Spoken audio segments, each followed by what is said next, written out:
Halo.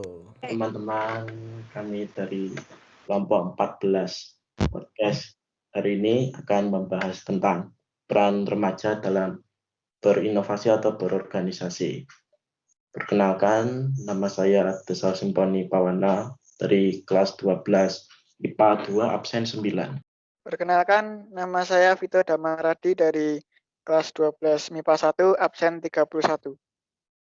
Nama saya Regina Diandra Ajidewani dari 12 IPS 4, absen 27. Nama saya Delorio Gunawan, absen 24 dari 12 IPS 4. Pada tema peran remaja dalam berinovasi atau berorganisasi, apakah kita sebagai pelajar dituntut untuk bisa berinovasi dan berkarya dalam bidang teknologi dan informasi untuk membangun negara Indonesia yang lebih maju?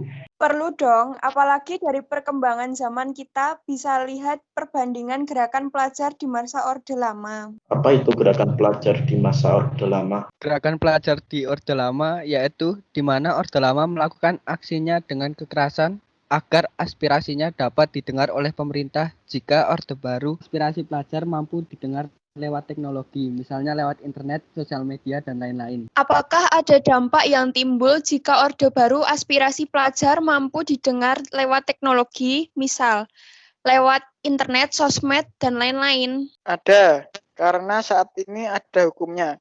Maka pelajar pastinya lebih hati-hati dalam melakukan aspirasinya.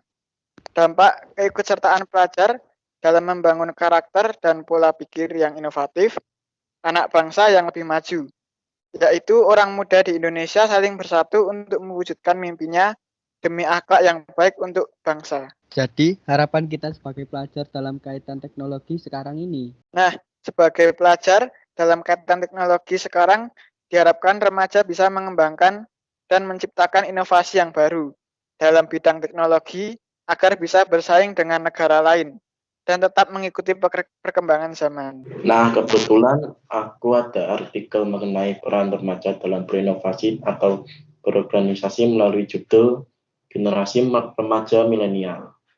Apakah kalian sudah pernah membaca belum? Sudah dong, dari bacaan artikel di atas mengenai generasi remaja milenial, seorang peneliti menuturkan rata-rata semua remaja di seluruh dunia memiliki gadget yang bisa terhubung dengan internet dan media sosial yang saat ini menjadi kebutuhan para remaja milenial seperti teknologi sekarang kan? Benar sekali. Teknologi sekarang ini menjadi salah satu hal yang tidak bisa dijauhkan dari kehidupan bermasyarakat. Karena dengan teknologi sekarang, semua yang dikerjakan menjadi lebih mudah dibandingkan dengan cara tradisional yang rumit. Apakah ada dampak dari penggunaan teknologi sekarang? Ada, tetapi generasi yang lebih tua sering mencap para milenialis ini dengan stereotip yang sama, yaitu malas, manja, dan narsis. Kenapa itu? Kok bisa generasi yang lebih tua sering mengecap para milenialis ini dengan stereotip yang sama, yaitu malas, manja, dan narsis? Karena alasan remaja milenial dinilai cenderung cuek pada keadaan sosial sekitar dan terfokus hanya pada media sosial, mengejar kebanggaan dengan eksis di media sosial, mengoleksi merek atau brand tertentu, nongkrong dan berfoto di tempat yang hits dan kekinian, untuk mendapat like dan teman maupun followers yang banyak. Oh, begitu. Tetapi apakah teknologi sekarang cenderung membawa dampak negatif bagi kalangan remaja milenial? Menurutku, itu memang teknologi sekarang cenderung membawa dampak negatif bagi kalangan remaja milenial. Tetapi beberapa remaja itu memanfaatkan teknologi sekarang untuk menjalankan bisnis, usaha dengan mengembangkan ide dan kreativitasnya. Apalagi di tengah pandemi COVID-19 sekarang ini, semua orang mencari pekerjaan dan mencukupi kebutuhannya melalui jualan dan mempromosikannya melalui media sosial dengan teknologi yang canggih. Sehingga remaja memanfaatkan teknologi dengan sebaik-baiknya. Ngomong-ngomong, aku ada berita tentang Milenial Persatuan dan Kesatuan Bangsa. Judulnya Momentum Sumpah Pemuda dari Badan Siber dan Sandi Negara. Apakah kalian sudah membacanya belum? Sudah dong, dari artikel tersebut dijelaskan bahwa perkembangan teknologi digital serta peningkatan konektivitas manusia, perangkat, dan organisasi pada era revolusi industri, terus mendorong munculnya resiko baru di ruangan siber yang meningkatkan. Benar sih. Terus apa itu yang mendorong munculnya resiko baru di ruang cyber yang meningkat itu? Nah, resikonya serangan siber dapat merusak stabilitas geopolitik, mengadu domba rival politik, dan ekonomi satu dengan yang lain menguatkan cara baru dan berbahaya. Di situ menyimpulkan bahwa era keterbukaan bukanlah suatu fenomena kehidupan yang terjadi dengan sendirinya akibat kemajuan zaman atau modernisasi, melainkan sesuatu yang direncanakan oleh sebuah kekuatan terselubung yang ingin membangun suatu tatanan baru dunia menjadi sistem global. Masuknya sistem globalisasi yang masif dan sistematis perlu diantisipasi dan ditanggulangi dengan penguatan nilai Pancasila, khususnya pada generasi muda sebagai penerus bangsa. Maka disinilah peran pemuda dan mahasiswa untuk menanamkan dan menguatkan nilai Pancasila dalam setiap aspek kehidupan, agar sistem asing yang mulai masuk dan menggerogoti nilai bangsa tidak merusak tatanan budaya bangsa ini. Apa peran kita sebagai remaja dalam teknologi informasi untuk persatuan dan kesatuan bangsa? Peran remaja dalam teknologi informasi dan kesatuan bangsa adalah dengan bersama-sama untuk berinovasi dalam membantu kejahatan di internet.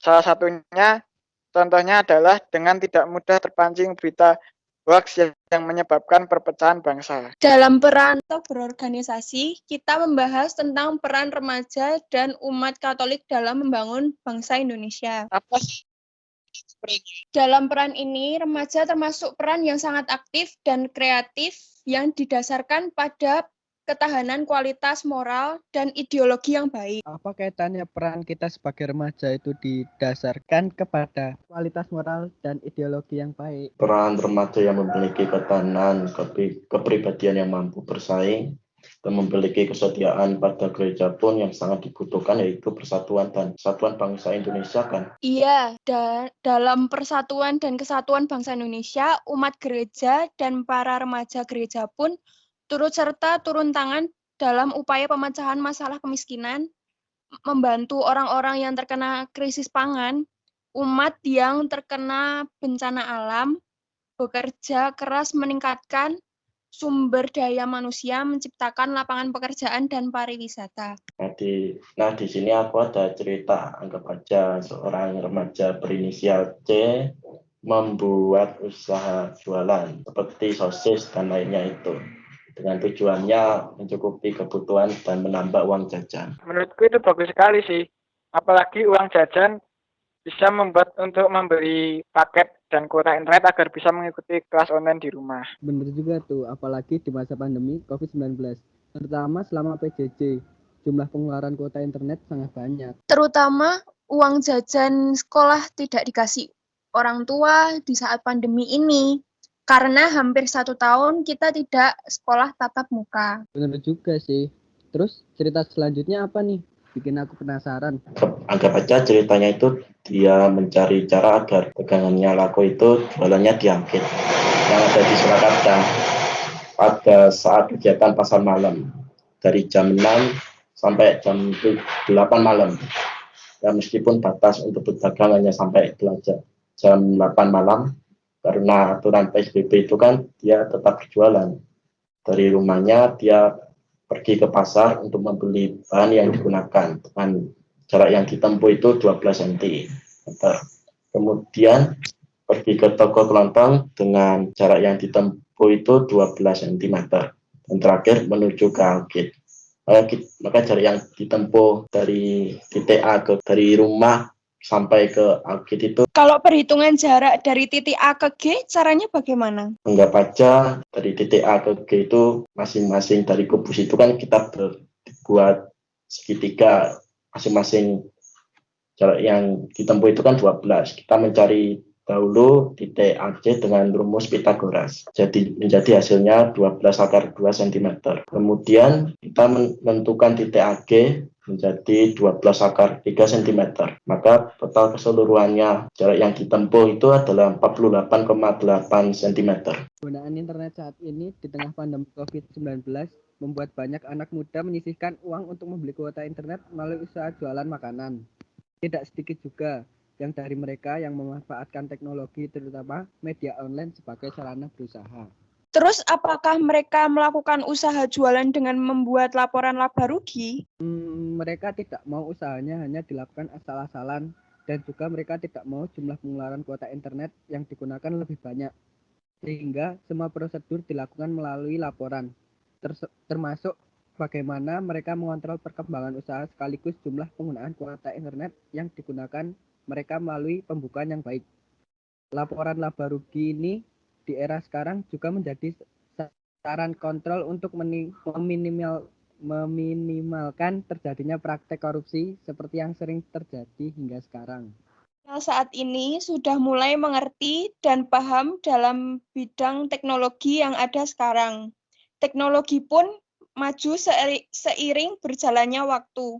Maka zaman sekarang ingin melakukan apapun itu sangat dimudahkan karena adanya internet. Apa itu contohnya? Sebagai contohnya, jika remaja ingin melamar pekerjaan pun berbeda dengan zaman dahulu yang memakai kertas dan harus ditulis tangan. Sedangkan pada zaman milenial sekarang pun kita sebagai remaja jika ingin melamar kerja hanya dengan mengisi dan melalui internet dan sudah terkirim secara online. Wih, mudah ya zaman sekarang. Semua serba canggih. Apalagi di tengah pandemi COVID-19 ini.